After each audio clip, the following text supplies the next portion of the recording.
Like, if you are this crusty gamer who's never tried to learn anything else in their life, and who struggles with even self-discipline, like keeping their room clean, keeping yourself hygienic and groomed, and all this kind of stuff, well, if you ended up learning how to speedrun a video game, or get good at a competitive video game, turns out you can actually apply those methods of learning that you learned from trying to get better at those specific crafts to your real life. There is a fair amount of transferability from one to another. So if you are a speedrunner and you're struggling in a variety of different aspects of your life, potentially think about, what could I do that's similar to how I learned how to speedrun? How could I apply that to my real life and get better at something that I'm struggling with there? All right, who here wants to see my birthday gifts? I have two. One I got as a gift from somebody else, and one I bought myself. Let me get them then. Also, here's the fit.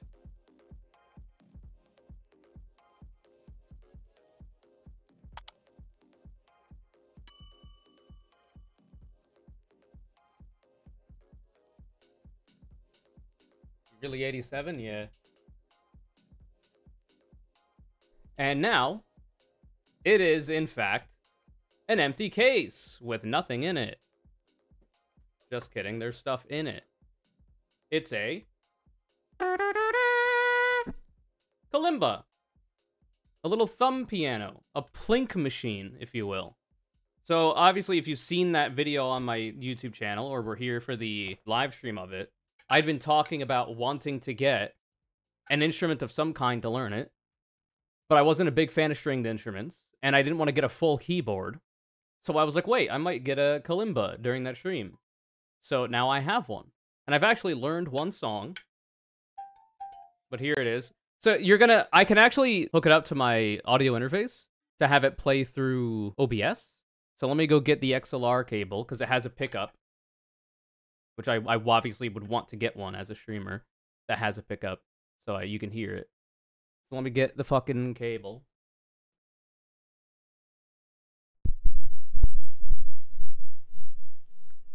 I don't know if you just heard a bunch of noise. I hope you didn't. I tried my best to limit them. Alright, so she's plugged in now. You'll be able to hear things. I will not be able to hear it. I have the gain turned down very far on the audio interface itself. But I did some test recordings before stream. It's also why I was partially late. Or partially why I was late. And it seems to sound fine, but we'll do a test run.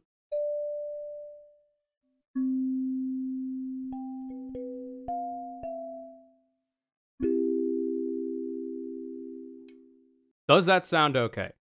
Because I can't actually hear it, other than in real life. I can't listen to it because I haven't set it up to be able to do that. And also that would be difficult because you would hear feedback. So, this is the vibe. So like, if I play it and talk at the same time, how is that? Like if I'm, you know, if I'm trying to talk and play at the same time, how is it? It's fine? We can hear you just fine? Interesting. I still want to be able to separate them for my own purposes. Plus, if I ever wanted to put filters on them, like reverb or whatever, I'd probably have to, or at least want to. So I've actually learned one song yesterday and into today. You know, I figure I would start with a simpler piece, a classic, some may say. I'm probably going to make a bunch of mistakes. I've actually had pretty decent runs of this song today. Like some of my closest to perfect runs as possible. But I'm probably going to fuck it up a bunch in the beginning of this. So anyway, here's Wonderwall.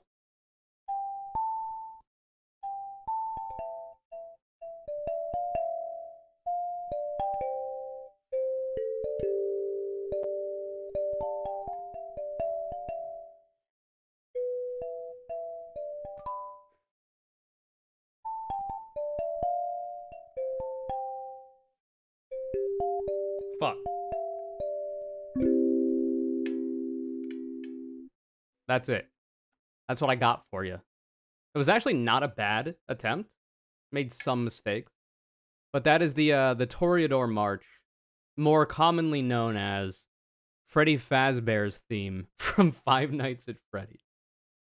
The reason why I learned it is because I just Googled Kalimba tabs, found kalimbatabs.net, was hanging out with friends, and I was like, oh shit, they have the fucking Five Nights at Freddy's song on here.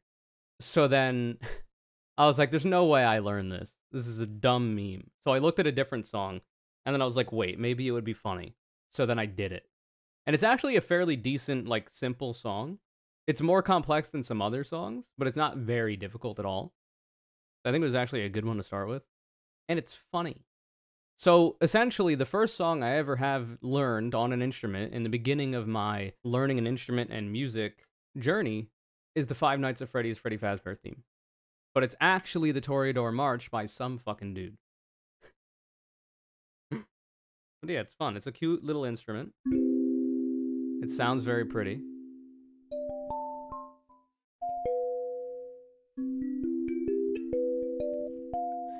The main thing I have to get better at is mechanically, like, the dexterity, my dexterity, using this thing, and striking the tines, which is what the keys are called. I have a big problem with accidentally hitting multiple tines instead of just the one I want, like that. And a lot of that is because, like, the meat of my thumb or my nail ends up hitting it. So I think what I'm going to do is I'm going to grow my thumbnails out a little bit more, and then shape them in such a way that I have more accuracy hitting each time. And there's less of a chance of me hitting the other one.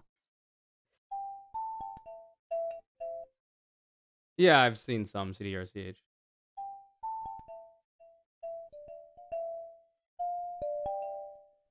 Fuck.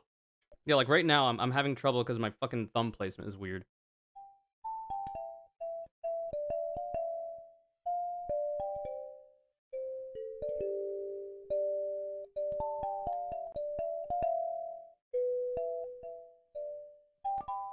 Fuck. So this part is actually really difficult for me. You go, oh yeah, it's 7, 3, 3 at one higher octave, and then 5, 7, both at that same octave. And the 5, 7 part always fucking kills me, dude. There's also a 2 in there, I forgot. But yeah, that is really difficult for my, like, thumbs. I end up fucking it up a lot. That's annoying. But yeah, the big problem that I have is that hitting this note, I usually don't hit it hard enough because I'm worried about striking a different note. You know? So it kind of just fades away. Like it's eaten by the sounds around it, which is not good.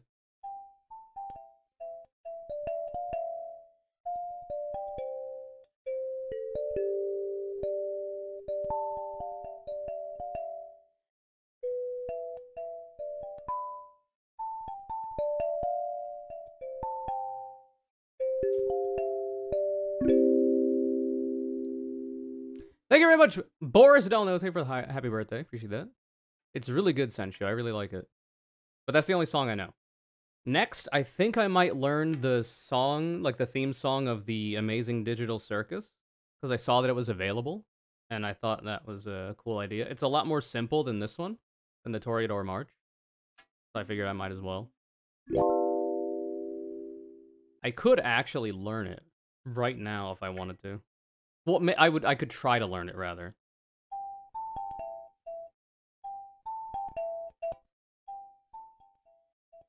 I also don't like having to hit it again. You lose the vibrato, right? Like, you do this, and if you touch the tine again, it stops the reverb. Not the vibrato, the reverb. So if it's really close, there's like a hard stop there, and I don't like it. Maybe that can be avoided with a perfect nail-only strike? I don't know. I don't think so. Because what's happening there is that we're stopping it by trying to strike it again.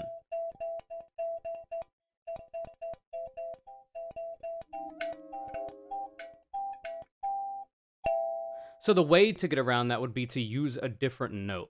But that's not how the song goes. Thank you very much, Dylan Burns, for the raid. I hope you had a good stream. What's up? But yeah, right now I'm just fucking around with the kalimba that I bought myself. For all you coming in. You might be watching an ad as well. Lamau. Thank you for the happy birthdays, everybody. This is the only song I know.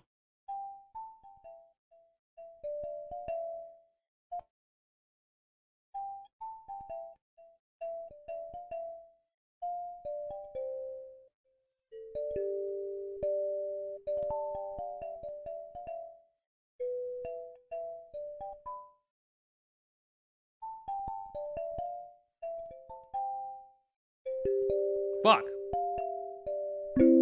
Classic. They do sell what are basically fake nails specifically for kalimbas. Yeah, imagine using that shit. Lole. Very pretty instrument. Yeah, it's nice. And it looks nice. Look at how sexy this thing is. The notes are embossed. I believe it's C major this thing is tuned to. You can tune it by knocking the tines in further or bringing them out, because that will obviously change what it sounds like. As opposed to. It also resonates for longer. Obviously, the shorter the tine, the higher pitch the sound.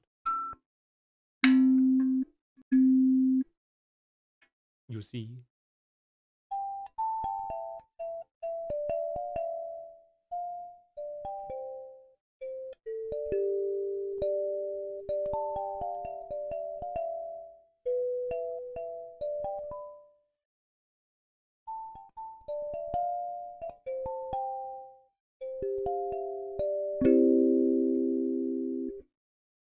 Is good.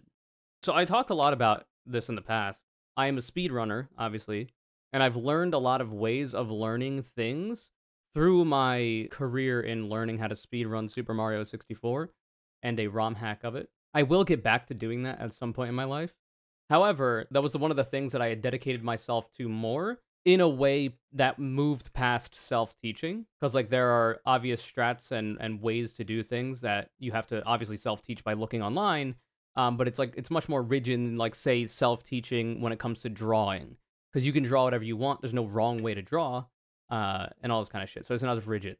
There is a right way, however, to do a variety of mechanical things in Mario, just because that's the nature of the medium. And that actually helped me a lot when it comes to how I approach learning a new thing. And I've talked about how this is a cool thing when it comes to speedrunning generally. If you haven't learned how to do something before in like a serious way, but you are a speedrunner, you can actually apply the methods that you learn from, you know, how you've learned how to speedrun to other things in your life, and it can actually make learning those things easier. And I always figured that music would be very similar, especially learning how to play an instrument. Like, especially to speedrunning, in that you learn small parts of it. So, like, I learned this beginning part. And then I just repeated it over and over.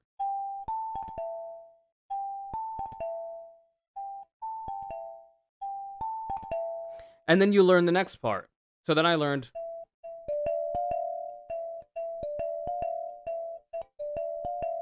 And then you put it together. And then eventually, you know, your muscle memory builds up and you know how to do it all. And then you move on to the next part, and so on and so forth. And then you just keep doing the shit over and over and just repeat shit over and over. Eventually, you repeat each of the small sections over and over until you can do, and then you can put them together like this. So the first couple, whatever, stanzas, whatever they are.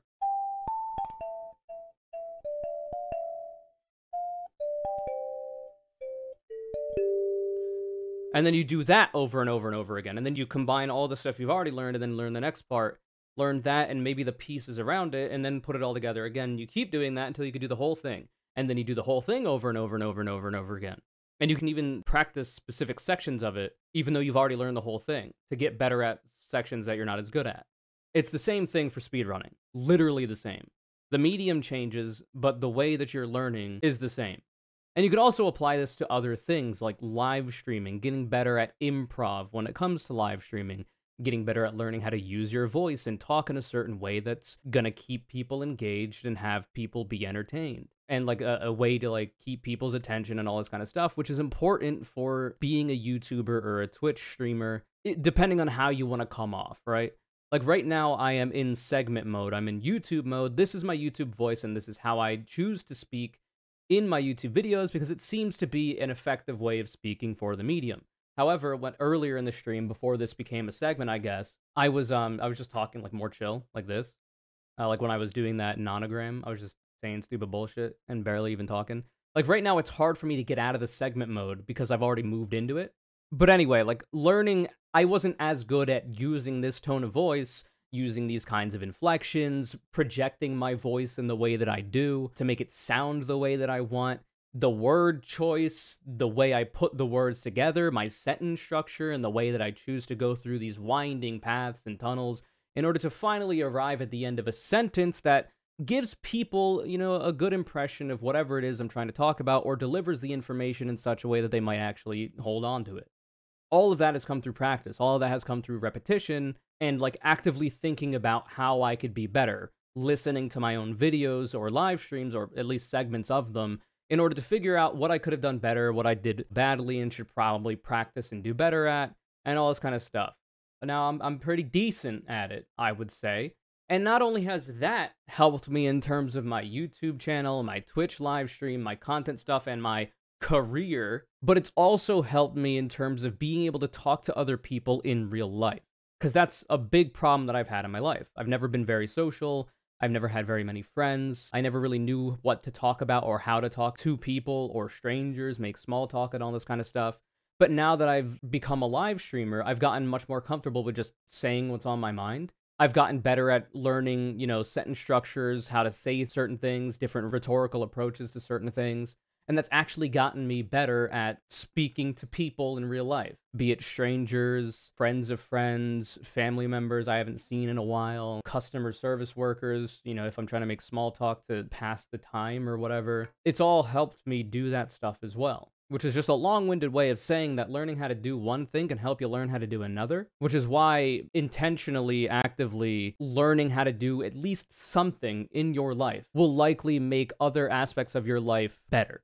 It might improve those sections if you can apply the methods of learning and the things that you learned about learning to those things, right? Like if you are, and this is what I used to say when it came to speedrunning generally, and why I thought speedrunning was really cool for gamers, because it teaches you a variety of things.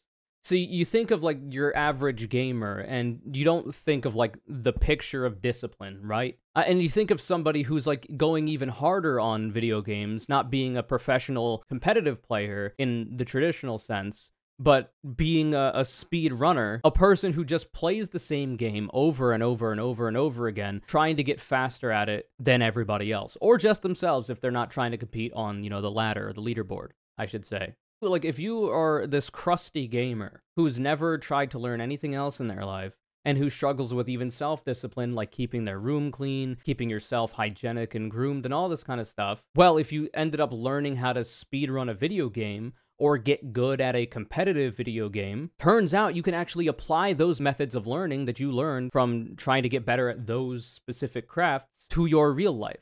You can actually, there's a fair amount of transferability from one to another. So if you are a speedrunner and you're struggling in a variety of different aspects of your life, potentially think about, what could I do that's similar to how I learned how to speedrun? How could I apply that to my real life and get better at something that I'm struggling with there? It's very similar, because the way you learn most things is repetition.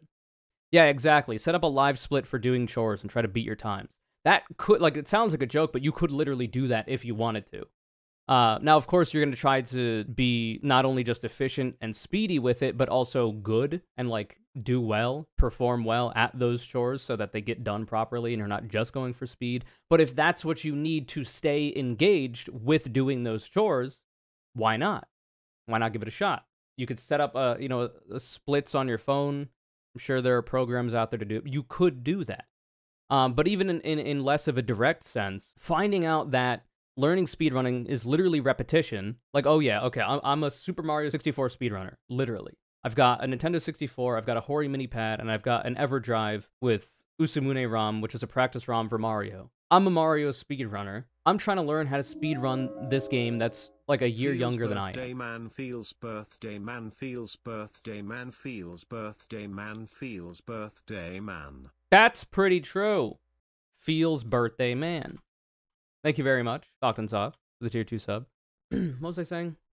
So, I want to learn how to do a star in Super Mario 64. Let's just say bomb clip, because that's one of the first things people learn. That's where you go into Bob-omb's battlefield. Usually, you have to free the chain chomp that's guarding this gate that has a star behind it by pounding on this pole that its chains are attached to. Once you do that, it gets free. It jumps around, smashes into the gate and breaks it, jumps away, and then you can get the star. In the Super Mario 64 speedrun, one of the earlier tricks that you do that are very, visually interesting to people, which is why they want to start there and learn it that way, and because it's toward the beginning of the game in, the route that beginners will usually be doing, What you do is you end up grabbing a Bob-omb that's near the Chain Chomp, jumping and throwing it, landing, turning around, and grabbing the Bob-omb again before it explodes. And then, because of how the game's physics works, the bomb ends up propelling you backward as you're holding it. It doesn't explode because you've re-grabbed it. And since it's propelling you backward, you can actually reorient yourself to end up being pushed up against the gate that has the star behind it. You throw the bomb, the collision of the game and how the physics works pushes Mario behind the gate, and then you can grab the star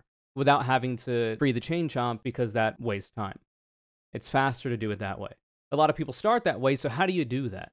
Well, to learn that star, you have to start even before you even get into the star. You learn how to set up the camera first. So essentially what you do is as soon as you get into the level, you hit C left and C down at a specific timing, and that sets up a good angle for Mario so that you can just hold straight up, do a bunch of, long jumps, jump dives, whatever combination gets you to where you need to be. Then you end up turning the camera when you're at the top of this inclined bridge. You long jump across this elevator platform, and then the Bob-omb's there. You grab it, you do the thing, you throw it in. But you're not going to do all of that once, because one, you're probably not going to do it correctly. You're going to mess up the Bob-omb, throws and regrabs and the bomb clip itself. So you're probably going to just practice once you've done fucking around and you're like, okay, I actually want to learn how to do this in sequence without making too many mistakes. Well, the first thing you're going to practice then is that camera movement. Before you even started moving the man, you're going to keep L resetting if you're using Usumene ROM, hopefully. You're going to keep pressing this button, which resets Mario back into entering the stage. You can change that, obviously, but that's what it is by default. And then you're going to keep learning the timing of hitting C left, C down, C left, C down, C left, C down, so that you get that correct angle. And then you're going to learn the variety of movements you have to do, either long jumps, jump dives, etc., etc. Usually it's jump dives, dustless rollouts, jump dive, etc., until you get to the top of the thing, and you'll probably just do that for a while. You'll probably just do that movement. Show us, I would have to set some shit up, unfortunately. That would be preferable, though. Actually, no, you know what? I can't actually do it. It won't take too long. That's a good idea. Just to demonstrate the concept. Why not? So I haven't played in a while. But here, this is the star I was talking about.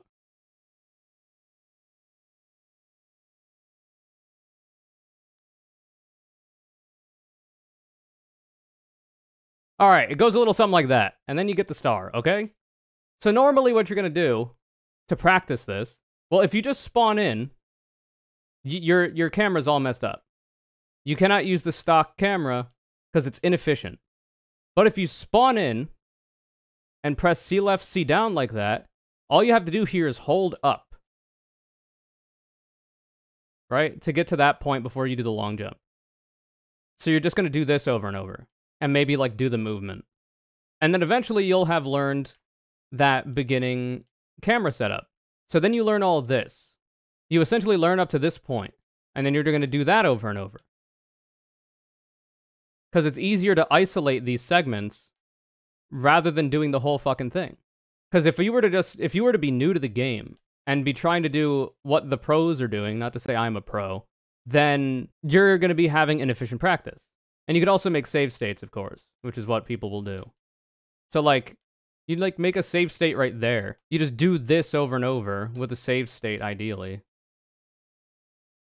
You'll be able to do it in sequence then. And then you just put it all together.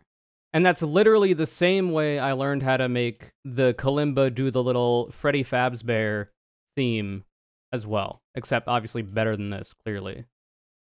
Now, I'm going to first try Pillarless, which is a harder version of this bomb clip, in Shifting Sandland, and you're all going to pog, okay? You ready? Here you go.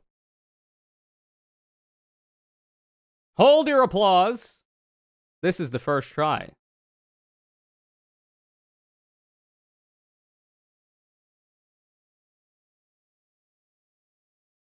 Bruh. I have not played in literal months, but, like, I can more or less do this difficult shit.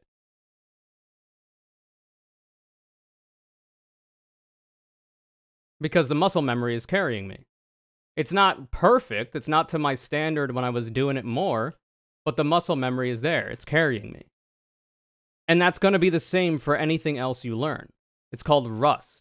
You're trying to shake off the rust and get back to where you were before.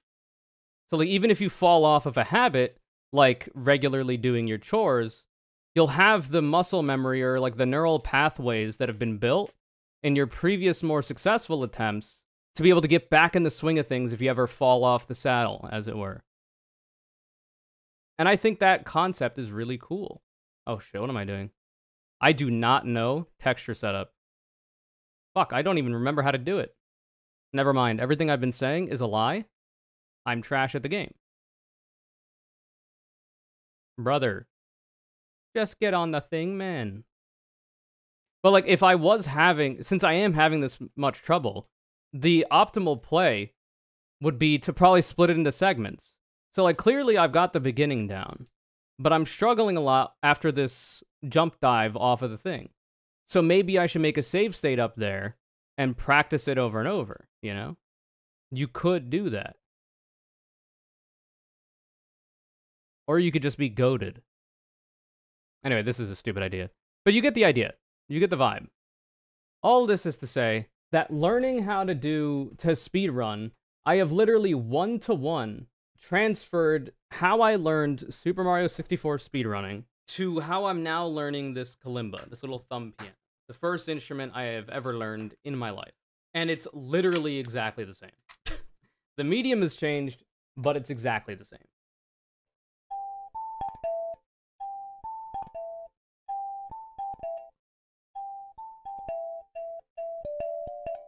So, like, if you remember from when I was playing Mario, when I was making mistakes and trying to fix them, I was L resetting, meaning I was hitting the L button on my controller to reset Mario to entering the level with, you know, the practice ROM that I use. So you can imagine, like, each time I made a mistake in that moment at that time, you would see like a white flash and Mario's falling back into the level, re-entering the level. That's essentially what I'm doing. Like, if I fuck it up, like, I'm L resetting and I'm like, okay. Okay. And that's an L reset each time. It's the same thing, but it's just a different medium.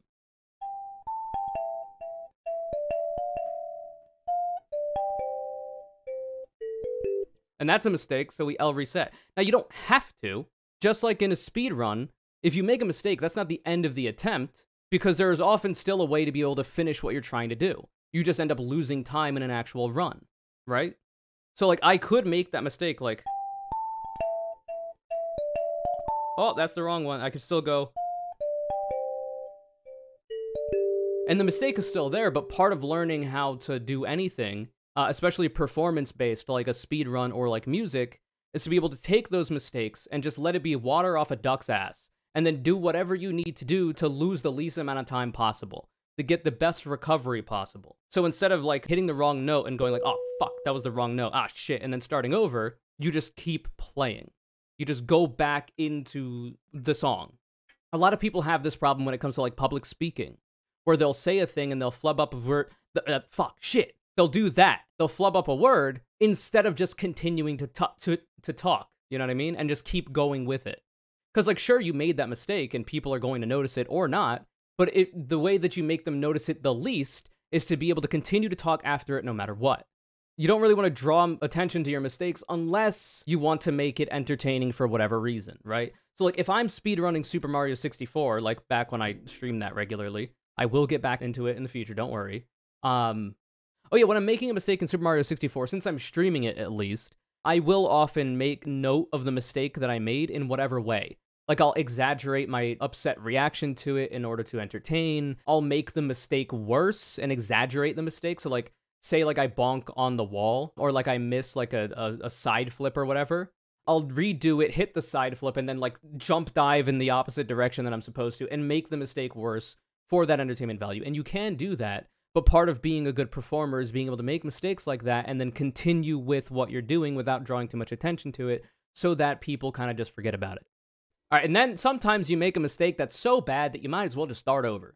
However, if I was like in front of a live audience, like I was at an open mic or whatever, or I was at a live show where people are there to see me, I might just like take the L and keep going with it. Or if I know that I have a less serious vibe or whatever and the audience is fine with it, I could also just start over.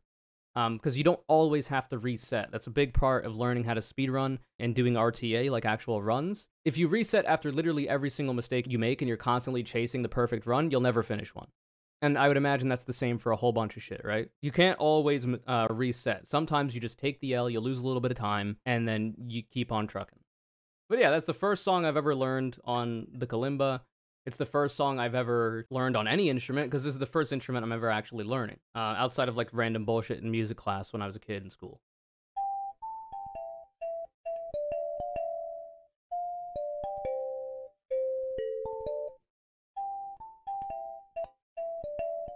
I was literally, like, yesterday, I was doing this, exactly what I'm doing right now, continuing along with the song or resetting, depending, learning the different sections for hours yesterday. Ask the people I live with, they hate me. They're hearing fucking Freddie Fazbear over and over and over and over again, and even, like, butchered versions of it. But that's, you know, what learning an instrument is. Like, if you've ever heard somebody learn an instrument, like something even more, like, grotesque if you mess up, like, a violin, or a clarinet, or like a saxophone, you know that like shit's hard and it's not gonna sound great because it's a sonic art if you make mistakes, you know? But like I have the capacity. This is just the kind of person I am, where I'm fine with repetition in a lot of things. I'm fine with having a routine for like my life or my day-to-days. I'm fine with eating the same things over and over, making the same meals over and over because it's easy, efficient, and I like it. I'm fine with playing the same games over and over, obviously, because I'm a speed runner. I'm fine with literally not even trying to finish the game, but learning each individual star and just practicing instead of actually doing a full run, because that's literally my history as a Super Mario 64 speedrunner. Except for when I learned a ROM hack of it first, eventually when I learned the actual vanilla base game that I just showed you part of, I haven't done a full run yet for the 120-star speedrun. I've learned everything I need to do in it, but I just practiced so much that I've just essentially practiced the game for like 2 years without having done a full run. And that's just because I'm okay with that. Some other people would want to be able to do the full run themselves, so they would probably start with a shorter category, like 16-star is usually the starting point, or 70-star if you're more of a cool person. There's nothing wrong with 16, I just like to make fun of it. Because I do 120 and I feel cool for doing the long category, even though I haven't done a full run of it. Anyway, so I'm okay with this kind of thing. So I can literally just sit here and do this over and over and be fine with it. Other people are not going to have that kind of patience or that kind of mindset to be able to do that. Some people require different things happening or experiencing different things very often. So it's going to be harder, and the methods to practicing things for those kinds of people, which I am not, are going to be different. So then because of that, this entire video may not have been applicable to you generally, except for some like meta abstract concepts that are being talked about.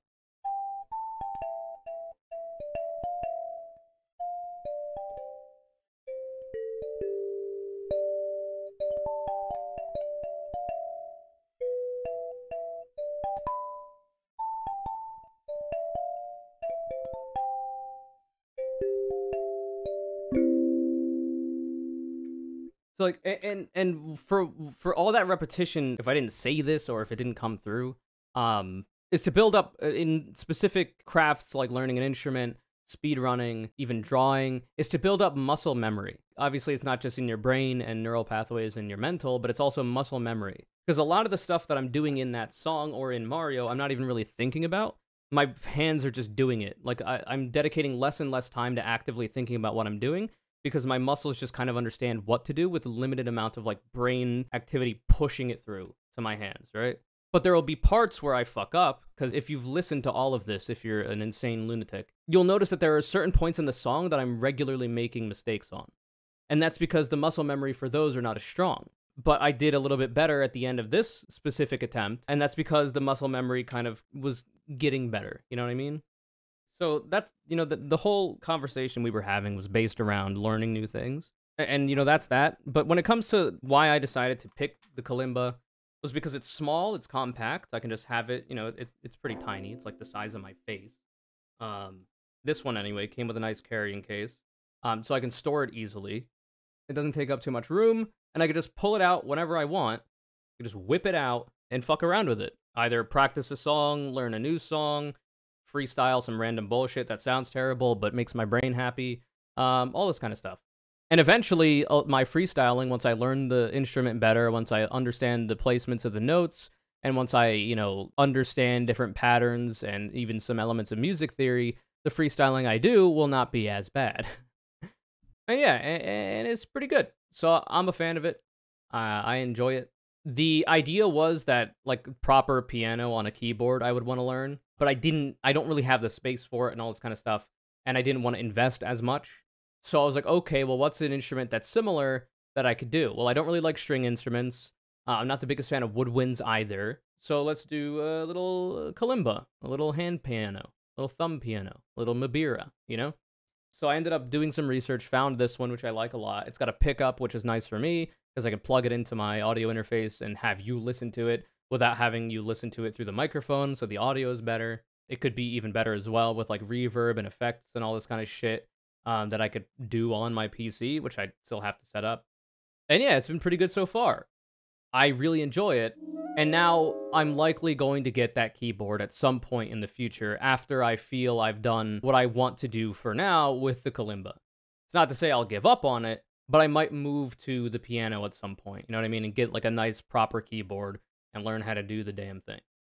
And I'm not like fully aware of everything yet, but I wanted to get this smaller one to be able to get acquainted with learning an instrument, understand how my brain works when it comes to learning that instrument, seeing what I can do about the methods of learning I've learned in the past through speedrunning and other stuff, see if I can apply any of it to there. I absolutely can, as I've described. And then use that experience to go and learn the piano. And it seems like it's working well so far. The big hurdle now is like making sure that I stay interested in doing it. And even if I lose interest in doing it, I keep doing it anyway, which is part of discipline. Like there are times where like I didn't want to play Mario, but I wanted to get good at it.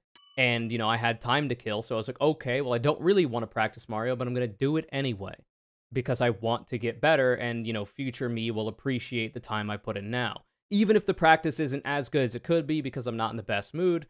Obviously, there's an analysis you have to make on whether it's worth it or not, or if you'll just end up wasting time. Because, like, if you're too upset, the practice could be bad, and it's, like, could be counterproductive in certain ways. I ramble a lot. That's why you watch me.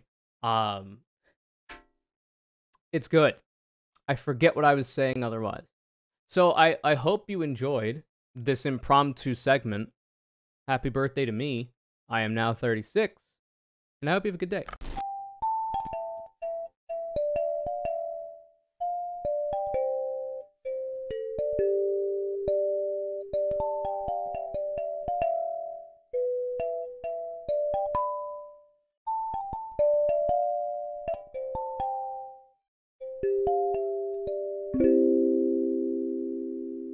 I would say that was a pretty good attempt. There were some small mistakes in there. But, you know, it was pretty good.